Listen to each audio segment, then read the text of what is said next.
C'est l'histoire de deux frères. Deux frères. Il y en avait un qui avait 7 garçons et l'autre qui avait 7 filles. Et il y en avait un qui habitait à Bagdad et l'autre qui habitait à Yerushalayim. Celui qui avait les filles, il habitait à Yerushalayim. Celui qui habitait à Bagdad, il avait 7 garçons. Et il s'est forcé de les éduquer dans Torah et Mitzvot. Mais celui qui était à Bagdad, il avait 6 garçons très érudits, très droits, et un qui était un peu voyou. Manassé. Il avait un garçon qui était voyou. Et en fait, ce garçon-là, il avait dit, si quelqu'un peut m'enseigner la Torah, parce que je ne comprends pas bien, si quelqu'un a le regel ehad sur un pied peut m'enseigner la Torah, alors je veux bien, sinon je laisse tout tomber, ça me casse la tête, je ne comprends rien, c'est très dur pour moi. Et le père, il essayait, désespéré, il ne trouvait pas de rave qu'il fallait.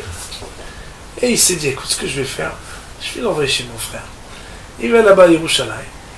Et je vais lui dire, si tu arrives à faire quelque chose de lui, fais-le, sinon renvoie-le, fais ce que tu veux. Et il lui écrit sur un petit bout de papier, voilà, mon fils, il est pas très brillant, je te l'envoie. Si tu en fais un garçon bien, marie-le à une de tes filles. Et sinon, fais ce que tu peux, si tu peux pas, alors... Et ce garçon-là, il prend le papier, il ne savait même pas lire. Donc il l'amène, il va voir son oncle à Yerushalayim. Le père, il donne une petite... c'est dans la derrière, il donne un peu d'argent pour le voyage. Il arrive voir son oncle, et il lui dit, tonton, voilà, je viens, papa, il m'a envoyé. Voilà un pétec. Et sur ce pétec, il avait marqué, mon fils est un cancre, il n'arrive pas. Soit tu trouves quelqu'un qui peut lui enseigner la Torah et tu lui maries ta fille, sinon, voilà où tu veux, moi je peux plus. Il regarde le pétec. Alors il dit, qu'est-ce qu'il a dit, papa? Il dit, non, il a dit qu'on a une affaire ensemble qui a mal tourné, mais c'est pas très évident. Mais il n'a pas voulu lui dire, il m'a dit que t'es un cancre. Alors, le Marassé, il lui dit, bon, écoute, lui, s'il n'est pas un Tamil Hacham et tout, il va être berger. Et c'est bizarre, chaque matin, ce jeune homme, il part avec 1000 bêtes. Quand il les compte, il voit qu'il n'y en a pas 1000, mais au retour, il y en a 1000.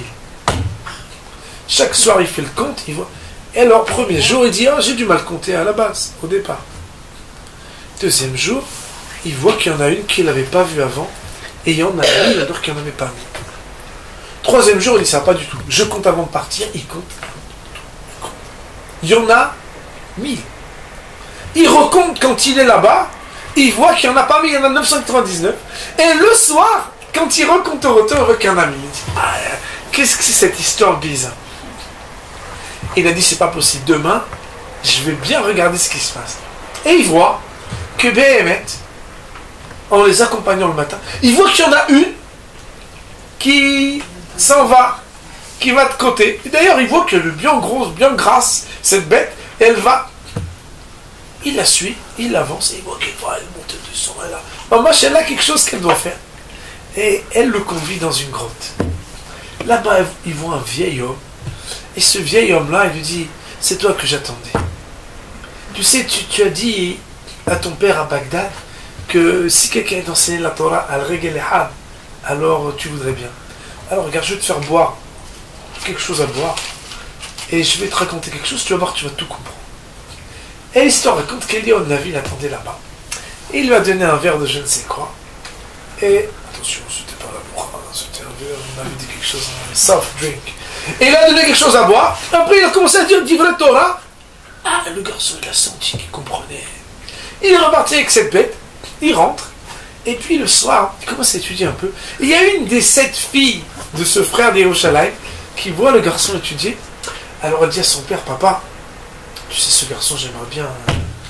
Bon, voilà, je suis arrivé à l'âge de me marier. Et il dit quoi, Shalom, un imbécile pareil. Tu crois qu'il va se marier avec ma fille? Il connaît rien, il ne connaît pas ni Torah ni. Elle dit oui, non, mais moi je veux déterminer. Et lui dit quoi? Oui, je veux absolument, laisse-moi. Il dit, oh, qu'est-ce qu'on va faire? On va laisser se marier. Et c'est comme ça que cette jeune femme, elle se marie avec ce jeune homme, qu'il est comme ça, a priori, un imbécile de première classe, mais en fait, il avait changé. Et c'est comme ça que, quand il voit la Hatouna, il invite les amis, ce père, Et il essaye d'éviter les conversations avec la Hatan parce qu'il a une honte. Il se dit, les gens vont parler avec le voir que c'est un grand. J'ai très honte.